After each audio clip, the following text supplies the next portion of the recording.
Bismillahirrahmanirrahim. Assalamualaikum warahmatullahi wabarakatuh. Kali ini aku ingin share ke kalian tentang bagaimana aku mengimprove bahasa Turki aku. Ya mungkin semoga sih hal-hal yang aku lakukan ini bisa kalian lakukan juga, apalagi kalau utamanya kalian udah ada di sana di Turki. Tapi aku juga mungkin akan sedikit share apa yang aku lakukan ketika aku masih ada di Indonesia sebelum aku ada di sana belajar bahasa Turki aku tuh emang kayak gimana sih kayak gitu. Oke? Just a little bit from me, tapi semoga bisa bermanfaat atau menambah referensi dan menambah kayak study method buat kalian lah ya kayak gitu. Oke? Let's check it out. Gampang banget kan sebenarnya super duper gampang banget, cuman mungkin biasanya sih di awal itu merasa kesusahan itu karena belum terbiasa dengan kalian W inj unular gitu, belum terbiasa. Aduh, aku harus pakainya apa nih, aku harus pakainya ya apa ye nih, da apa de nih, da de tate gitu kan. Terus aduh, ini harus dileburin nggak ya, itu by the time nanti bakal terbiasa, insya Allah. Aku percaya sih, asalkan emang rajin aja gitu. Insya Allah pasti bisa. Nah, ini sekilas info aja. Sebelum persiapan bahasa itu ada semacam mu'afiyat snavel. Kalau misalnya mau cari referensi lain, dulu aku tuh sebelum ujian yang mau menunjukkan level kita tuh di mana nih gitu kan. Apakah kita beneran harus start dari nol atau bisa nih kita langsung loncat ke level yang paling tinggi. Di seluruh Turki levelnya itu seperti ini, level A, A1, A2, baru naik terus ke B1, B2, naik lagi ke C1, C2. C2 udah paling expert buat para foreigner gitu kan. Tapi untuk syarat kelulusan sekolah bahasa itu untuk masuk ke universitasnya, karena universitas yang minta, itu biasanya minimal itu C1. Jadi kayak gak perlu sampai C2. Ada tuh temen aku yang sampai C2, pas di kelas tuh udah kayak emang agak gabut gitu. Enggak gabut juga sih, maksudnya di kelas tuh metin ya Ziarus gitu kan, bikin tulisan, bikin esai, nonton, bikin esai, udah gitu aja kerjaan mereka, karena mereka udah expert banget gitu kan. Terus kalau aku sih cuma sampai C1 doang. Sudah cukup. Yang penting bisa membuat aku hidup dan bertahan di sana, itu sudah cukup buat aku. Aku sebelum ikutan ujian yang tes level aku tuh ada di level mana, jadi emang kayak belajar mandiri dulu ya, bukannya sok-sok ambis atau gimana ya. Ini ambis itu bahasa anak Indonesia ya. Aku begitu nyampe ke Indonesia, orang-orang pada pakai ambis apaan, kagak ngerti ya. Di sana kagak pakai ambis-ambisan. Terus udah gitu ya, jadi aku belajar sendiri gitu, karena emang waktu itu antara waktu kedatangan aku dengan waktu mulai kuliah, bahkan waktu pendaftaran itu sangat lama, nyampe sebulan kayaknya. Aku lama banget ya, pertengahan Agustus, sedangkan itu aku Agustus September kayak awal Oktober gitu baru daftar ulang, akhir Septemberan gitu baru daftar ulang ya kan. Banyak waktu tuh, jadi ya ngisi-ngisi waktu dengan opening belajar bahasa Turki mandiri. Waktu di Indonesia juga aku belajar juga sih, kayak karena memang tidak ada lembaga bahasa TEA ya guys, jadi aku cari-cari sendiri lah dari internet, dari mana. Jadi aku dulu pernah belajar dari YouTube channel gitu, namanya tuh Online Turkish Lesson. Kalau misalnya kita belajar dari online itu ya seolah tidak ada kurikulumnya, ya seolah tugas kita lah menyatukan semua puzzle itu. Ya aku sih mikirnya yang penting aku udah lihat ini, oh ada bentuk seperti ini, aku sudah mempelajari seperti ini, tinggal nanti penempatannya, mungkin penentuan lokasi-lokasinya mungkin nanti dibantu ketika aku sekolah bahasa. Aku udah mikir gitu sih, yang penting aku tahu lah, aku belajar yang aku bisa aja gitu. Karena ketika belajar mandiri juga kadang ada ruwetnya kan, karena kok bisa gitu kan. Makanya emang ketika belajar mandiri itu belajar tuh yang sangat dasar-dasarnya banget. Karena aku ingat banget kakak kelasku tuh ada yang pernah bilang, "Wis, kalau bisa kamu lewatin deh A1-nya, langsung masuknya dari A2 aja," katanya. Lah kenapa kak gitu kan, aku kan nggak ada basic bahasa Turki banget, aku kayak baru banget belajar bahasa Turki itu baru ya pas ketika tahu dapat bisa ke Turki aja gitu kan. Sebelumnya nggak pernah tuh, nggak tahu sama sekali gitu. Terus dibilang ya soalnya daripada Di A1 kamu cuman belajar alfabet, terus kayak belajar bune-bune gitu kan, ini apa kata benda gitu-gitu, bakal bosen daripada kamu ngantuk di kelas katanya. Mendingan langsung A2 aja katanya. Terus ya udah deh, aku jadi kayak pasang target gitu, oh kalau bisa A2 sih ya alhamdulillah, tapi kalau enggak nggak apa-apa dari A1. Waktu itu kayak emang nggak, karena aku nyadar diri aja aku nggak pernah belajar gitu, nggak pernah belajar secara formal. Setelah itu aku tahan tes, keluar hasilnya. Aku tuh lupa waktu itu pas diumumin hasilnya tuh, entah kita tuh dipanggil sembari ada seperti wawancara kecil gitu, ke ruangan per 10 orang, per berapa orang ya lupa aku. Tapi yang jelas disitu ditanya, kamu lulusnya ke A2. Jadi aku langsung lulus naik di A2 kan. Terus ditanya sama si hojanya tuh, hoja di Tomer, dibilang, kamu emang sebelumnya pernah belajar bahasa Turki? Enggak, saya belajarnya sendiri, mandiri dari internet yang ada di YouTube, di website. Saya cari-cari dari PDF gitu kan. Saya bilang gitu, aku bilang gitu kan. Terus kata dia, oh gitu, nanti kamu yakin bisa bertahan di A2, katanya gitu kan.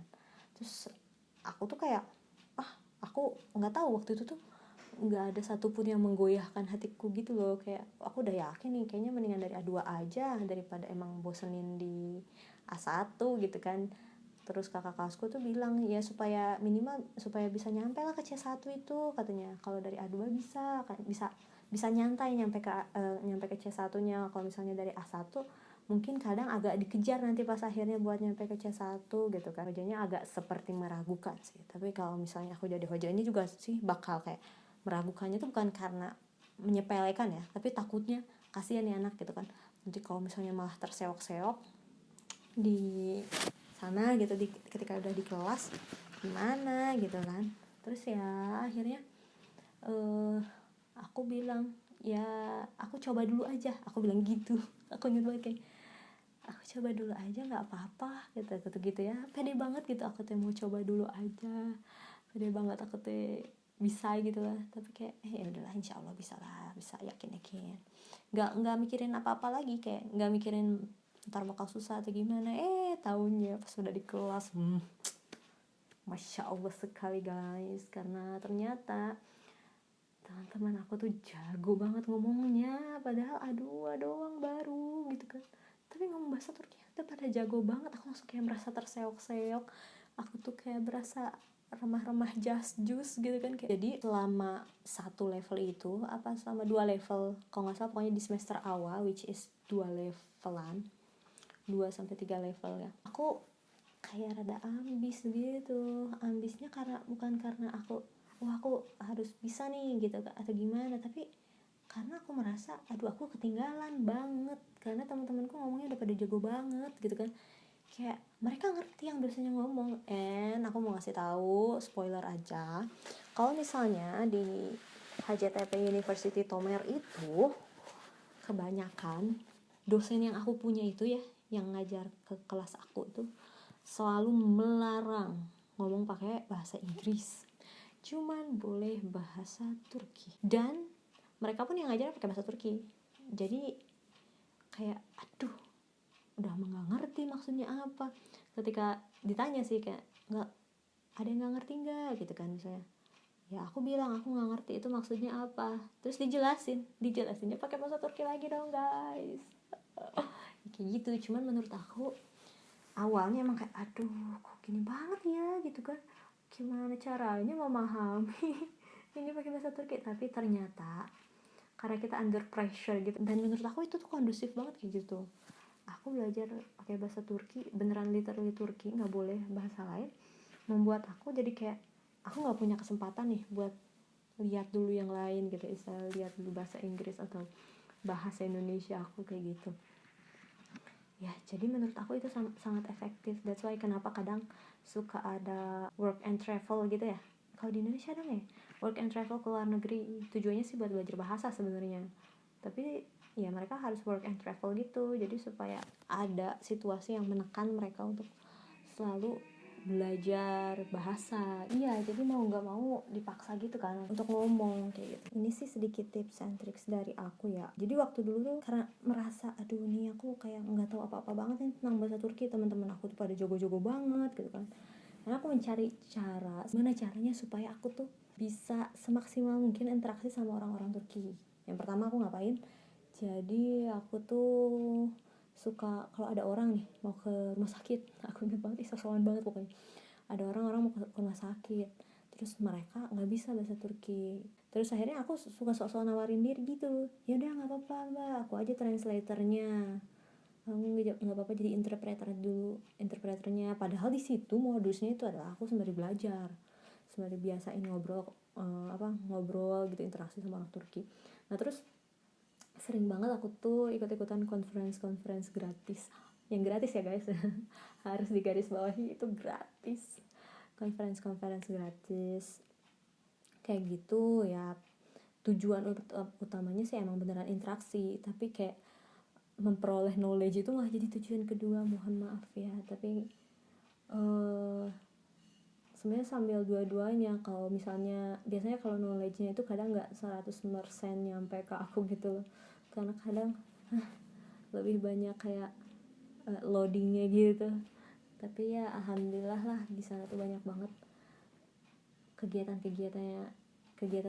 gratis yang bisa didapat tuh. Waktu itu ada konferensi di kota lain gitu, jadi aku cukup bayar biaya nginep aku, dan biaya nginepnya juga karena nginep di asrama mahasiswa gitu, jadi harganya murah dan cuma berapa hari, itulah serunya.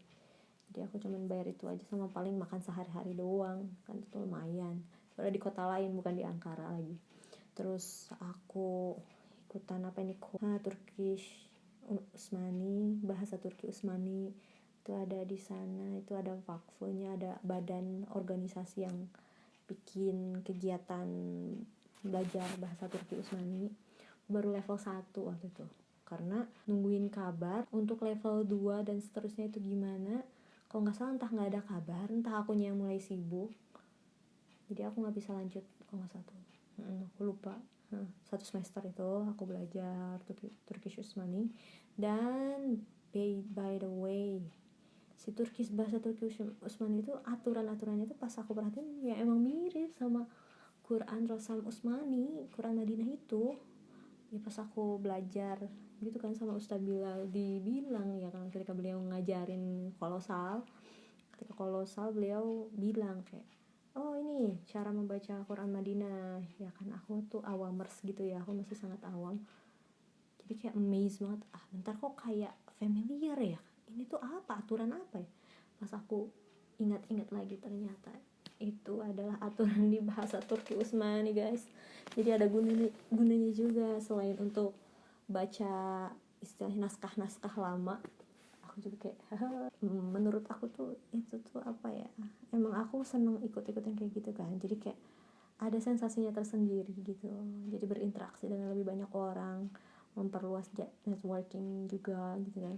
Hanya ada YTB sih, bantu-bantu biasanya aku pernah waktu itu presentasi tentang Indonesia, stand oh ya sering banget karena kita warga Indonesia di luar gitu kan, kita jadi seolah duta budaya dari negara kita gitu kan istilahnya. Jadi sering banget tuh embassy itu bikin stand acara kegiatan Indonesia. Lagian kan di kampus-kampus sering banget ada Spring Festival gitu-gitu ya. Nah otomatis di kampus aku tiap tahun ada, terus di kampus-kampus lain juga ada. Terus kita sendiri anak PPI-nya, Persatuan Pelajar Indonesia, itu suka bikin acara juga ngenalin budaya Indonesia. Di situ seringnya aku kebagian ngangklung kan, jadi ya ngajarin cara main angklung lah apalah gitu ya. Meskipun ketika ngajarin main angklung kita mainnya Twinkle Twinkle Little Star supaya bisa main bareng-bareng, dan aku selalu dibilang sama teman-temanku, Wis kamu cocok deh buat ngajar TK, karena cara ngomong aku ke mereka tuh mungkin kayak ke bocah gitu ya, sedangkan aku mikirnya aku harus ngejelasinnya gimana lagi, kayak do do so so la la so fa fa mi mi re re do gitu kan. Jadi aku nyebutinnya 1166. Oh iya, satu lagi ada ikutan gitar course dong, gratis dari Devlet, dari pemerintah Ankara, mereka kasih, biasanya di tiap kota ada. Aku ikutan kursus gitar, sebenarnya macam-macam, ada bela diri, ada apa.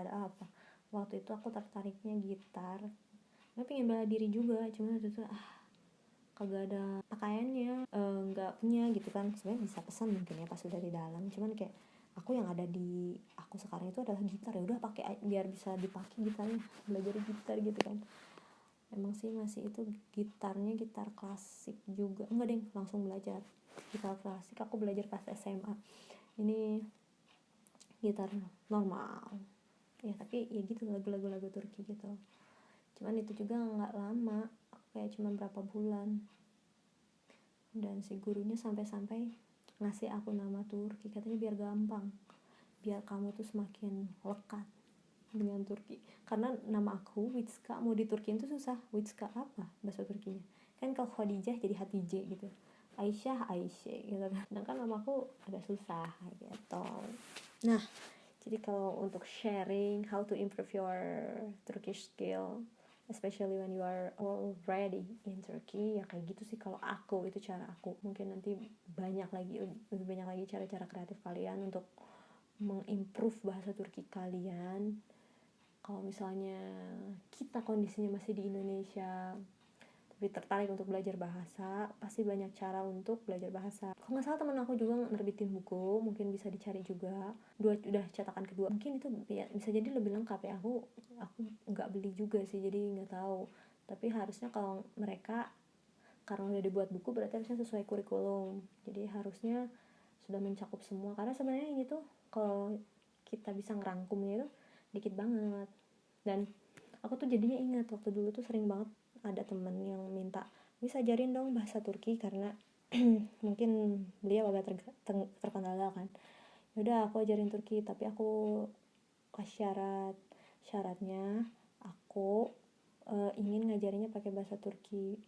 Oh kenapa, nanti aku kagak ngerti. Iya, soalnya kan biar cepet ngertinya juga, jadi biar ada tekanan gitu buat memahami pakai bahasa Turki. Tapi ujung-ujungnya sih pas udah ketika prakteknya, ya aku pakai bahasa Turki, tapi kalau dia udah heheho berapa kali kan kasihan juga ya. Jadi ya tetap aja aku kasih clue dalam bahasa Indonesia gitu. Biasanya aku kalau ngajar kayak gitu, aku usahain selalu full Turkish sebisaku, karena emang kerasa itu tuh sangat-sangat membuat kita tuh seolah katalisnya lah, semua membuat kita jadi makin cepat gitu ininya berkembang kayak gitu. Jadi untuk tips and triknya yang pernah aku lakukan ya kayak gitu. Mungkin nanti kalian ada ide yang lebih kreatif lagi, bisa kalian pakai. Tidak menutup kemungkinan ya, pasti semakin berkembangnya waktu semakin banyak juga cara-cara kreatif untuk mengembangkan diri. Self development itu penting, makanya ya udah gitu aja pokoknya. Itu mah sharing dari aku doang. Oke, gitu aja. Mohon maaf kalau ada salah-salah. Assalamualaikum warahmatullahi wabarakatuh.